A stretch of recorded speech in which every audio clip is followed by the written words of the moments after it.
Assassin's Creed featured a large, open world where you tried to unravel the mysteries of the Templars in 12th century Jerusalem. It was a very ambitious title, but it did fall short of expectations due to a lot of repetitive gameplay. Ubisoft Montreal is back with a second Assassin's Creed tale. Once again, you play as Desmond, a descendant of a long line of assassins.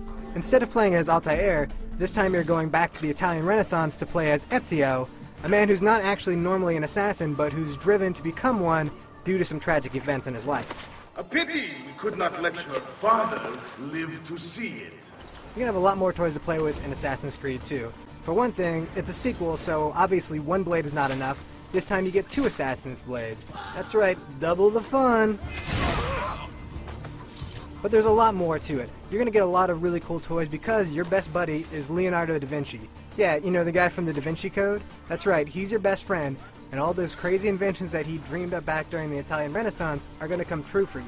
That includes his famed flying machine, which, you know, was only a concept drawing back in the days, but through the magic of video games, you gotta actually experience it and fly it.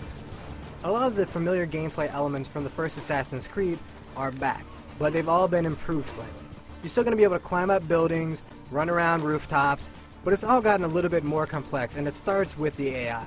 Now in the first Assassin's Creed, you jump in a bale of hay, and you were fine. Now there are guys called Seekers who will actually go out and stab that bale of hay just to see if some guy's inside. The good thing is, when you're in a hiding spot, you can kill guys too. Now combat's also been upgraded. There are going to be different types of enemies, so it's not just like you're fighting the same people again and again with the same type of combat. It's going to be varied, and they're going to swarm you. Fortunately for you, you can take their weapons and use them against them. Now, you're still a stealth guy, so you don't want to actually grab like a halberd and kind of run around, you know, rooftops with it, but you can use it for a second just to stab a guy through the gut and take care of him. The best news about Assassin's Creed 2, though, is the fact that they revamped the mission structure. And that is, they took all of the boring, repetitive investigation elements and just threw them all out.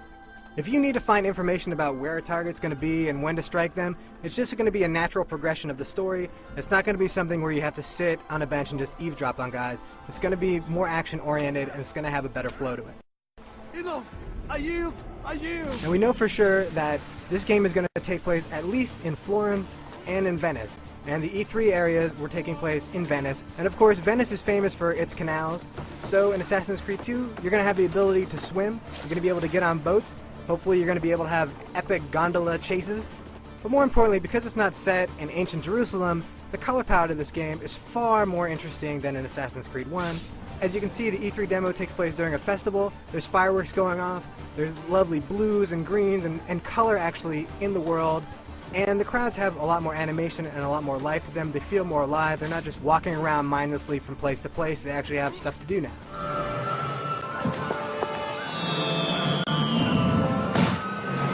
From what we've seen, Assassin's Creed 2 seems to have upped its game from the first one and addressed a lot of the problems that we had when it first came out. Though we only got a little taste of Assassin's Creed 2 at E3, it was enough to whet our appetite and make us hunger for when this game comes out in November. Plus, Ubisoft Montreal added a gun. How cool is that?